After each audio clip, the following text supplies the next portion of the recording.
Historia secreta de mi biblioteca. Libros perdidos, abandonados en casas a las que no regresé nunca. Diccionarios extraviados en una mudanza. 7 cajas rematadas a una librería de viejo. La historia de mi biblioteca es la historia de una pérdida y de una colección imposible, desperdigada en varios países, reconstruida a cachos pero incompleta siempre. No tengo una de esas bibliotecas personales de 20,000 ejemplares que los escritores de generaciones previas ya presumían a los 30 y tantos. Vivo en un departamento de 68 metros cuadrados que me obliga a hacer una curaduría bastante selecta. Mis padres se han mudado decenas de veces en la última década, por lo que nunca pude dejar todos mis libros en el sótano o en el ático de una casa familiar con la promesa de volver por ellos. Tengo, más bien, una biblioteca fantasma, el recuerdo de los libros que podrían pertenecerme si los hubiera conservado. Escribir sobre mi biblioteca es, por lo tanto, un ejercicio de arqueología a partir de indicios y recuerdos, como ensamblar la maqueta de una ciudad arrasada, una genealogía. Cuando era niño, la biblioteca era doble: los libros de casa de mi mamá y los libros de casa de mi papá. Era una biblioteca dividida en 2 ciudades entre las que yo viajaba 2 veces por semana. Mis libros, de Jules Verne, sobre vampiros, o de la serie Elige tu propia aventura, habitaban un limbo entre esos 2 polos. El libro que más quería estaba siempre en la otra casa, con la otra familia, a 90 kilómetros de distancia. Mi espacio de lectura muy pronto fueron los autobuses Pullman de Morelos. Mi padre me subía a un autobús en Cuernavaca y mi madre me recogía en la terminal del DF. En ese entonces no ponían películas y yo pasaba el trayecto leyendo o al menos hojeando distraídamente un libro. Hacia los 10 años leí en esos autobuses El llamado de la selva de Jack London. No recuerdo mucho de esa novela, excepto que contaba la historia de un perro llamado Buck y que me impactó profundamente. En cuanto la acabé, le rogué a mi papá que adoptáramos un perro y lo llamáramos como el del libro. Pero yo no hablaba inglés y pronunciaba mal el nombre del perro. Le decía book, es decir, libro. Para mí, el perro era el libro y el libro era el perro. Mi primera mascota había salido de una novela, tenía nombre de libro, y acariciarlo era como acariciar un personaje fantástico, una bestia mitológica, mitad ficción y mitad terrier irlandés. Ahora bien, la unidad habitacional donde vivíamos, mi papá y yo, no estaba lista para una criatura como aquella. A los pocos meses de haberlo adoptado, un vecino envenenó a mi perro, a Buck o Buck, que murió echando espuma por la boca. Poco después, una tía que vivía en la Ciudad de México se fue a vivir a España y me dejó 2 cajas de libros que pasaron a formar el núcleo de mi biblioteca durante algunos años. La primera caja contenía la colección completa de Grandes Maestros del Crimen y Misterio de la editorial Orbis, unos libros de tapa dura en colores negro, rojo y dorado.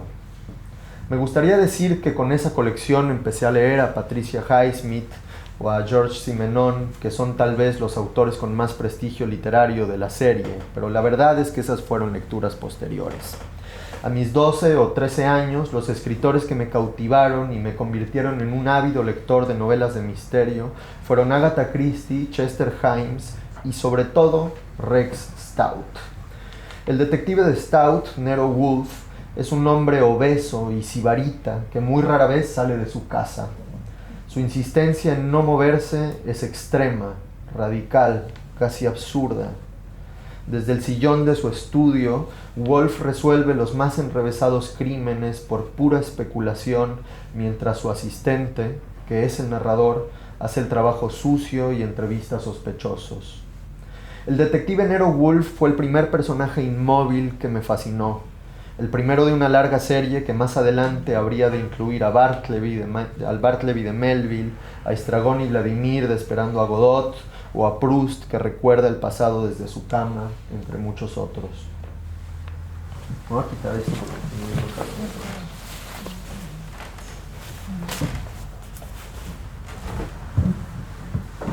La segunda caja de libros que heredé de mi tía era una enciclopedia de historia del arte. Tenía, si no recuerdo mal, 20 volúmenes, en formato grande y con imágenes a color. Salvo por un par de tomos dedicados al arte asiático y precolombino, la enciclopedia era de arte europeo y estaba en francés. Yo no entendía nada, pero pasaba muchas horas mirando las imágenes y fingiendo que leía los artículos. Mis tomos preferidos eran el del Renacimiento italiano y el del surrealismo, del que llegué a memorizar todas las pinturas. La portada de ese tomo tenía una reproducción de Eine kleine Nachtmusik, o Pequeña música nocturna, un cuadro de Dorothea Tanning que muchos años después fui a ver como en una peregrinación que era también un regreso a mi infancia en la Tate Modern de Londres. Seguramente yo hubiera sido un lector más bien amateur de novelas policiales y libros de aventuras si no me hubiera topado a los 12 años con Federico García Lorca, cuyos versos me parecían la traducción literaria de aquel cuadro de Tanning. En la escuela nos dejaron de tarea memorizar algún poema. Yo encontré en el librero de mi madre un pequeño volumen rojo de la editorial Aguilar con la obra del poeta español. Elegí un poema titulado El niño mudo y lo repetí con ánimo ritual como una especie de mantra durante días. El niño busca su voz, la tenía el rey de los grillos. En una gota de agua buscaba su voz el niño. La musicalidad de la poesía me obsesionó a partir de entonces y de un día para otro abandoné las novelas de detectives y la enciclopedia de arte para volcarme a leer a Lorca, a Girondo y poco después a los estridentistas mexicanos, lo cual amerita un paréntesis sobre mi primera incursión en el mundo editorial. Cuando tenía 14 años estudiamos las vanguardias para la clase de español de la secundaria y el profesor tuvo una idea magnífica. Dividió al grupo en equipos de 4 personas y cada equipo escogió una vanguardia. Yo convencí a los integrantes de mi grupo de elegir el estridentismo, que era mucho menos popular que el surrealismo o el futurismo. El estridentismo, como saben, es una vanguardia mexicana de los años 20, 30. Que era menos popular que el surrealismo o el futurismo. La consigna era que teníamos que editar una antología de poemas de esa vanguardia y el formato del poemario, el formato físico, debía tener una relación directa con la propuesta estética de esa vanguardia.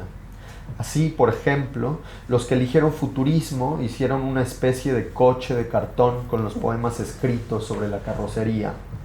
Los dadaístas creo que hicieron una portada en collage para su libro y nosotros, los estridentistas, decidimos que teníamos que causar algún tipo de revuelo para hacerle justicia a Manuel Maples Arce y a Germán Listar-Zubide. Compramos una cabeza de cerdo en una carnicería y con la sangre del animal le pegamos los poemas estridentistas sobre la piel muerta, en la lengua y en las orejas. La clase de español era la primera del día, así que pudimos llegar con la cabeza de cerdo antes de que empezara a oler mal. El profesor la vio sobre su escritorio y, horrorizado, leyó en voz alta el lema que el animal tenía pegado en la frente: «Viva el mole de guajolote». Lo único que nos dijo fue que teníamos 10 si nos llevábamos al cerdo inmediatamente.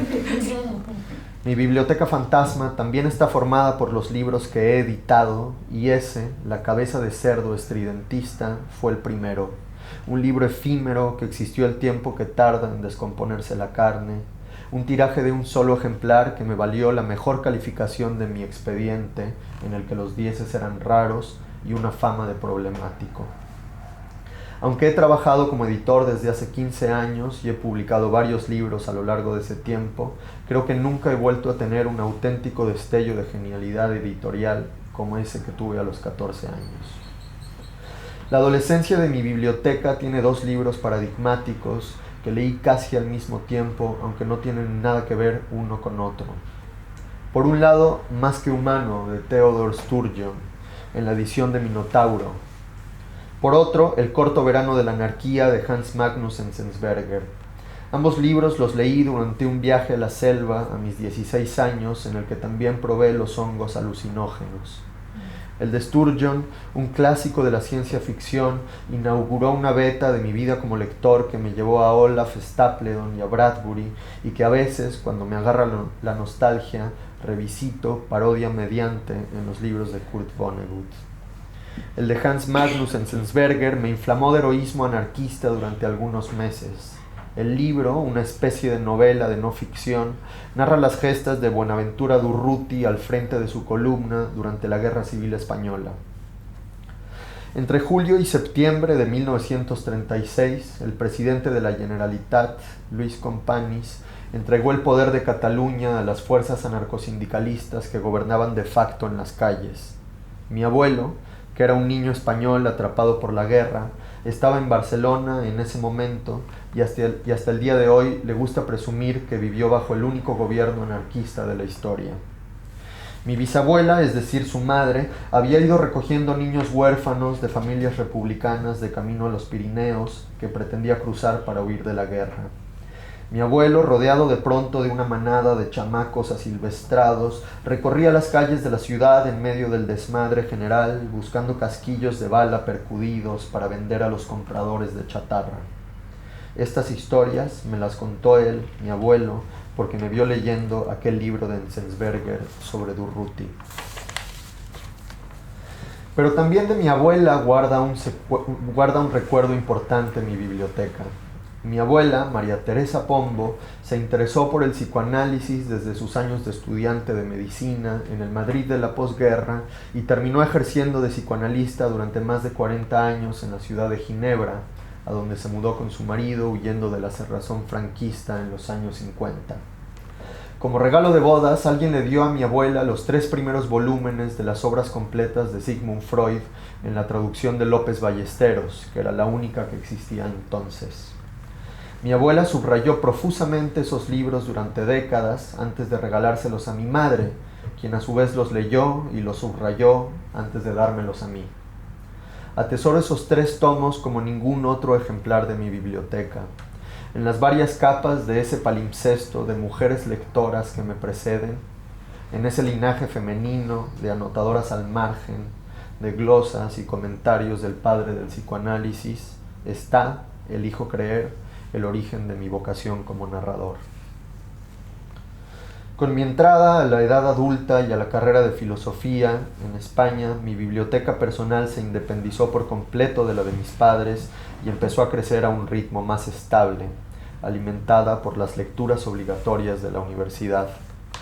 Pero además de deslumbrarme con el origen de la tragedia de Nietzsche y de arrugar las páginas del Tractatus de Wittgenstein durante varias noches de incomprensión exaltada, esos 4 años que viví en Madrid transcurrió a costa de mis estudios mi verdadera educación literaria.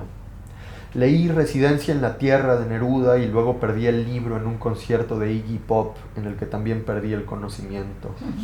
Leí a Beckett, a Virginia Woolf, a Simone de Beauvoir, a Peter Handke, a Robert Musil, sacando libros de la biblioteca pública o robándolos de la Casa del Libro de la Gran Vía. A los 19 años entré a hacer mis prácticas laborales a una revista cultural. Muchas editoriales mandaban a la redacción sus novedades a fin de que se reseñaran, y mi jefe me dijo que podía llevarme cualquier libro de los que terminaban abandonados en la oficina. Desde ese día siempre he buscado trabajar en lugares donde me regalan libros, aunque a veces lamento no haber elegido un oficio donde me ofrecieran más bien seguro médico y ahorros para el retiro. En aquella revista, además de aprender a editar textos, descubrí que podía llamar por teléfono a las editoriales españolas, decir que necesitaba cierto libro para un artículo y en general me lo mandaban sin hacer preguntas. Mediante ese timo, mi biblioteca creció según mi capricho y sin gastar un peso. Entre los libros que más recuerdo de esa época está Psicología y Alquimia de Jung en la edición de Trotta, El hombre y lo sagrado de Roger Caillois y Edad de hombre de Michel Leiry. En esos años empecé también mi primera colección bibliófila. En una librería de viejo de la calle San Bernardo me encontré con un librito de cuentos de Witold Gombrowicz, La virginidad, en una edición que me gustó mucho. Era parte de la colección Cuadernos ínfimos de Tusquets, pero tenía un troquelado de pequeños orificios en forma de X en la portada. Se trataba de la serie Los Heterodoxos, dirigida por el mexicano Sergio Pitol, quien vivió en Barcelona en la década del 70. Beatriz de Moura, directora editorial de aquella casa, le encargó a Pitol esa pequeña serie de clásicos entonces poco conocidos, y Pitol publicó, entre otros, a Oscar Wilde, a Tristan Tzara, a Raymond Roussel y a Macedonio. Tardé 10 años en reunir los 19 títulos de la serie que me fui encontrando sin buscar con demasiado ahínco en librerías de viejo de México, Argentina y España. Esa serie es una de las pocas partes de mi biblioteca que conservo intacta y que he ido arrastrando de una mudanza a otra. No así la colección de diccionarios que amasé durante un tiempo y de la que ya solo guardo el tesoro de la lengua castellana o española de Sebastián de Covarrubias, cuya definición de tigre es uno de mis cuentos favoritos de todas las épocas.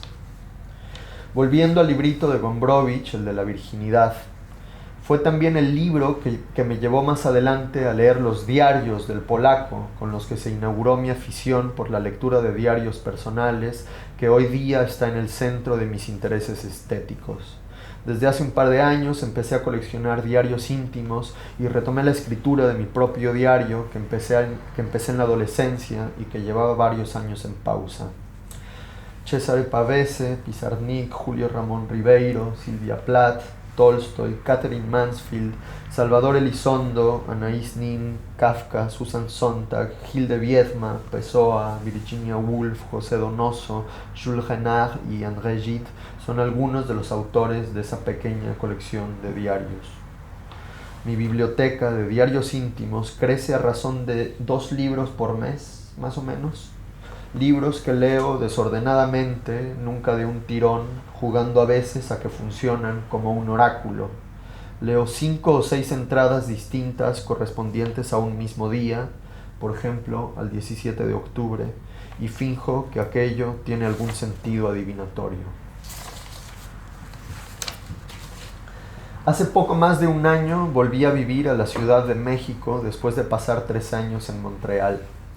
Mi biblioteca, o lo que quedaba de ella, estaba repartida sobre todo en 2 sitios.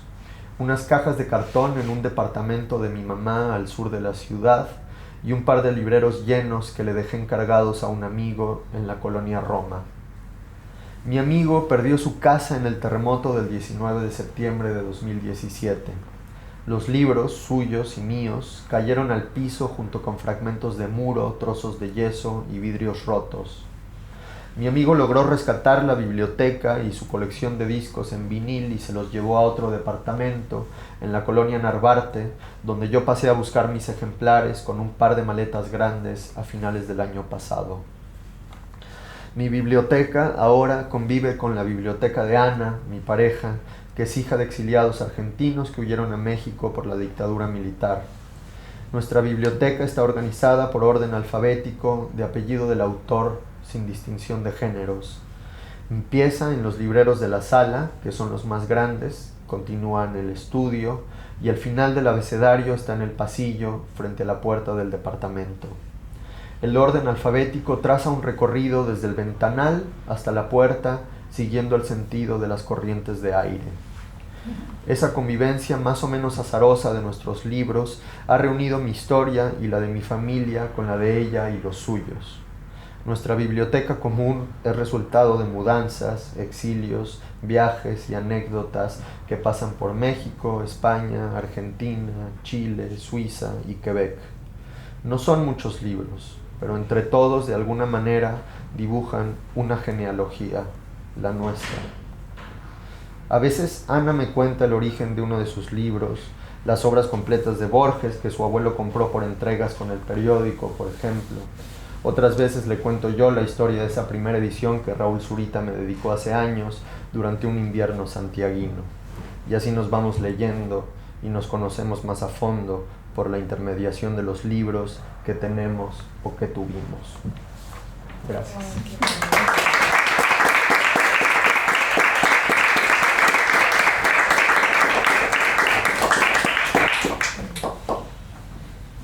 Adelante. repente reclamos, preguntas, imprecaciones. Yo pienso que lo que es el leer, ¿no? O sea, que el verdadero lector lee en donde sea.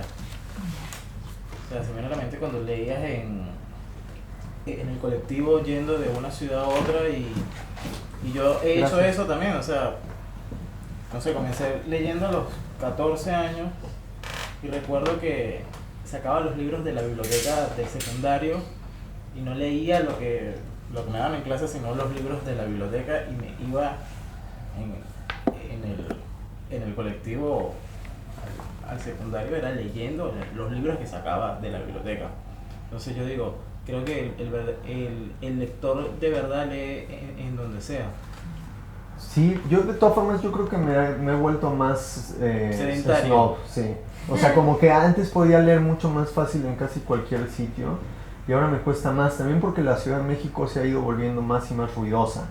Entonces ahora leer en el transporte público en México es medio imposible porque ponen unas pantallas como con una televisión de una ordinariez feroz a todo volumen, y como que es muy difícil concentrarse. Y yo leo, por ejemplo, hay el caso de un poeta, traductor, políglota mexicano que a mí me gusta mucho, que es Gerardo Denis, que decía que él trabajaba en el Fondo de Cultura, que está en las afueras de la ciudad, y él vivía en la colonia Juárez, hacía como 1 hora de recorrido diario al trabajo y 1 hora de vuelta, y aprendió turco en el tranvía, ¿no? Digamos, había tranvías todavía en la Ciudad de México, y él dice que agarró una gramática del turco, un diccionario, y decidió que en esas horas de trayecto iba a aprender turco.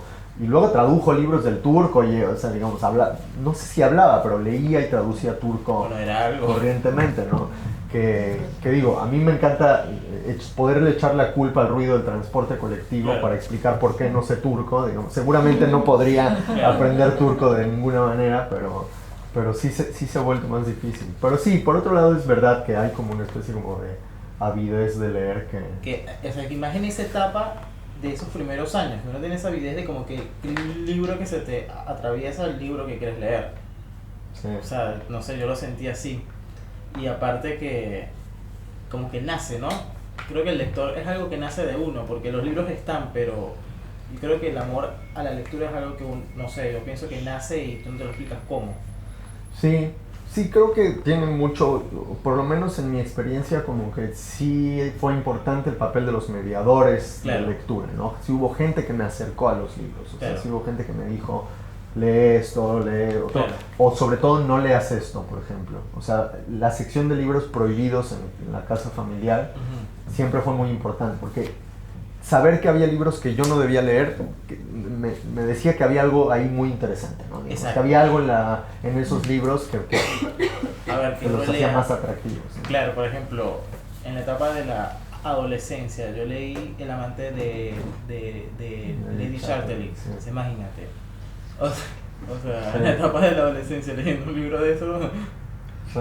¿Cuáles están esos libros, algunos de esos libros prohibidos?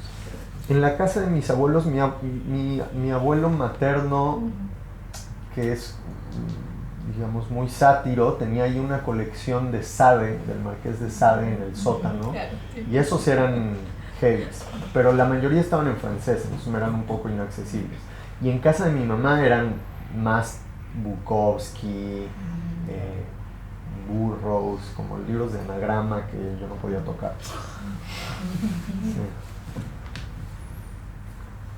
Ya no alcancé a hablar. El tema del oráculo, o sea, eso que tenés, esa práctica que tenés ahora habitualmente, ¿desde cuándo?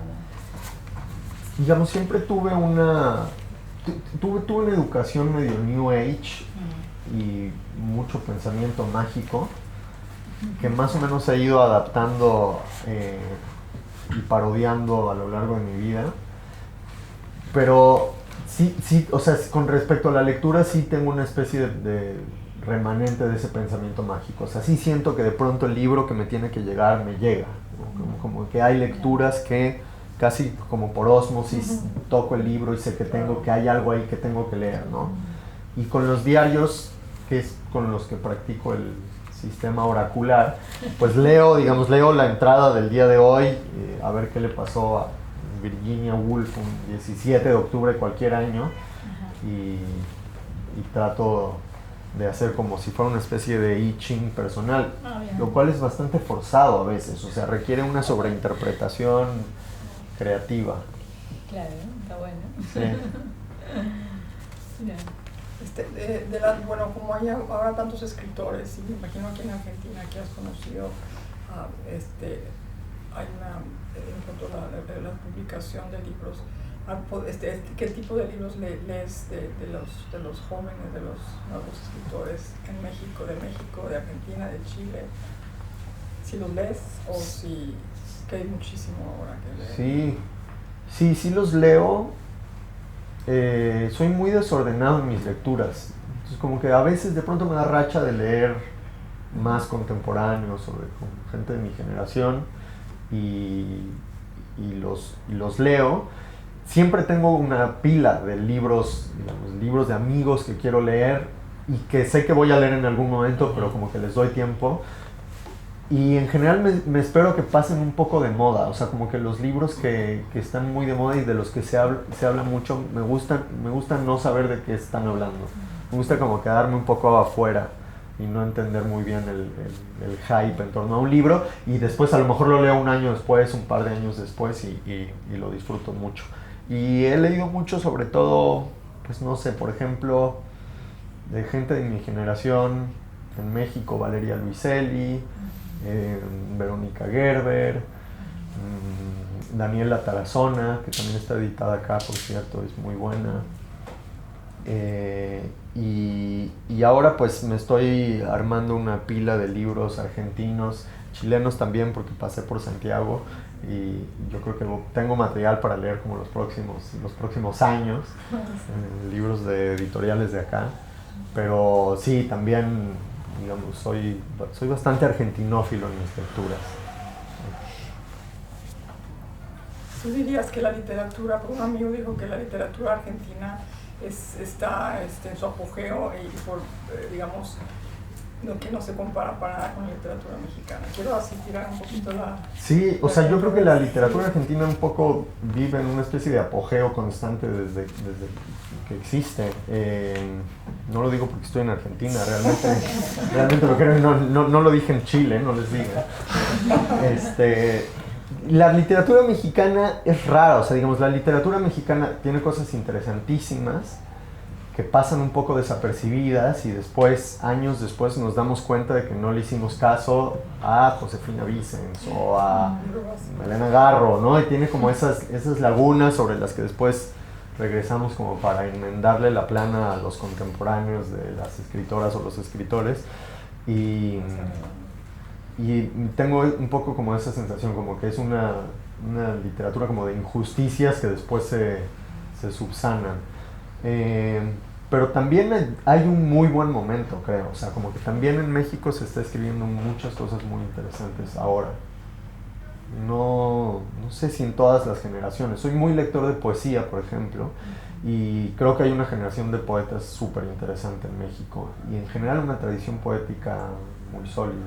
No sé si es igual con la narrativa, soy un poco menos entusiasta. Pero tenemos a Rulfo.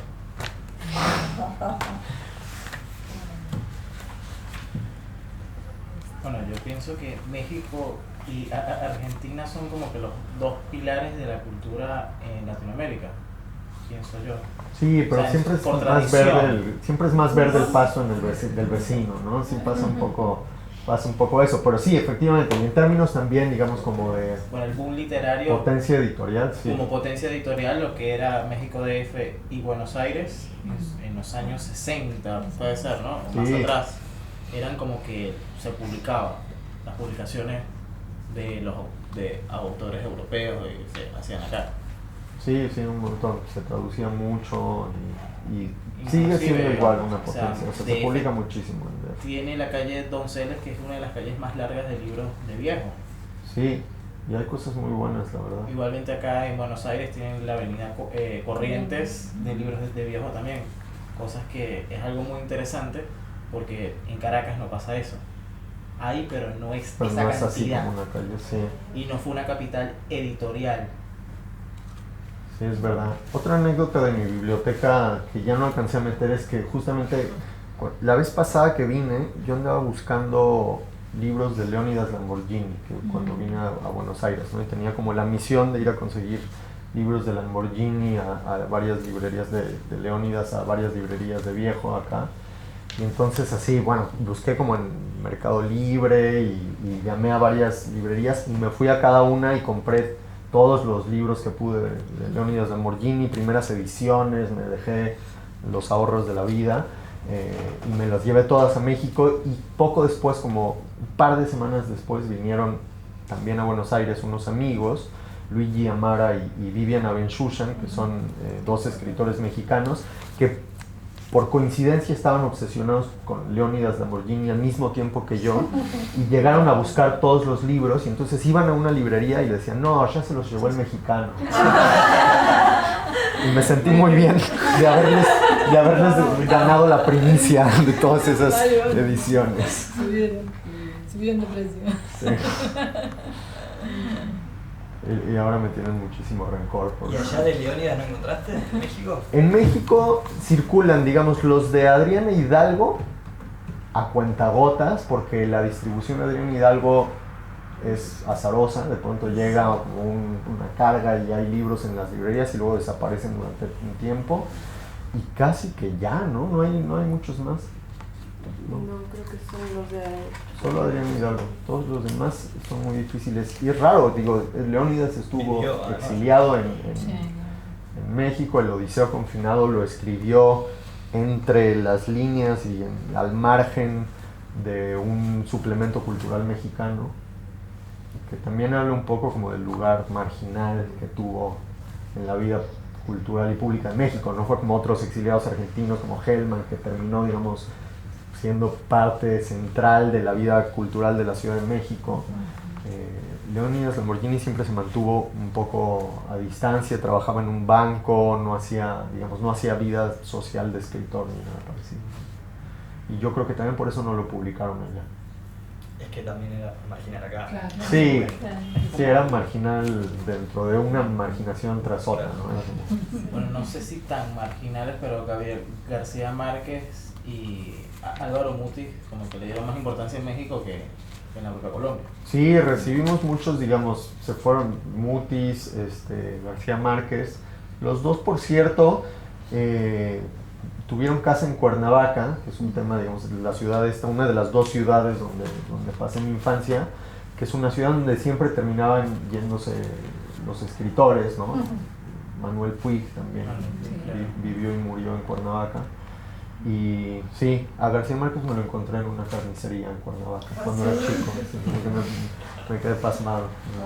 ¿Le hablaste? No le hablé. Después ya más adelante lo saludé en otro momento de la vida. Claro, era chico, Sí, no. Carlos Fuentes, de Panamá, y que hizo toda su carrera. Pero Fuentes fue siempre como mexicano. un autor mexicano. Nació en Panamá como por casualidad. Digamos, es un poco el caso de Luis Miguel, poniéndonos más pedestres y pop, que en realidad, bueno, es mexicano, que nació por ahí, pero bueno. Claro. Las lecturas, por ejemplo, para mí, que me han abierto, soy profesora de literatura y tenemos limitado el tiempo con soy mamá, etcétera, y Estados Unidos todo lo hace uno, todo tenemos que... Bueno, pues Sexto Piso para mí ha sido, no sé, las traducciones y autores que me han deslumbrado verdaderamente, serbios, de Europa Oriental, o sea, la verdad que es una excelente, para mí Sexto Piso es maravillosa como editorial. Así que has leído, me imagino que tú... Sí, pues tengo la suerte de que como me publican, sí. A veces voy a la oficina y me robo todo lo que encuentro, y entonces tengo así como los libros calientitos, recién salidos de la imprenta, y sí, o sea, es una editorial, digamos, que se hicieron los hermanos Rabasa y Felipe Rosete muy jóvenes, entonces como, no sé, tenían 20 años o una cosa así, un poco bajo la tutela de Calazo, por lo menos al principio se acercaron a Calazo en busca de orientación y sugerencias, y en principio tenía una línea parecida, digamos, a a la línea editorial de Adelphi, de Calazo, ¿no? Como de publicar clásicos medio olvidados y traducciones de literatura del mundo, aunque después cometieron errores y me publicaron a mí y ese tipo de cosas, pero digamos, tienen todavía un catálogo sólido de traducciones y clásicos y cosas de esas. Sí, no, es una joya. Serbios, así como un montón. Sí. Hace poco hicieron como esas cosas que hay en México de pronto que no entiendo, como una jornada de literatura serbia en México, y estaba lleno y me invitaron a hablar de un libro de Petrovic. Digamos, fui de una charla breve, una conversación con un editor, y cuando acabamos el público parecía muy aburrido y resulta que eran todos expertos totales en la obra de Petrovic, que sabían muchísimo más que nosotros, y me caía la cara de vergüenza. O sea, hacían como unas lecturas, o sea, en cuanto se abrió la palabra al público, todo el mundo lo había leído exhaustivamente y sabía muchísimo de Petrovic. Bueno, sí, tiene muchos lectores. Fue el de La mano de la buena fortuna. Sí.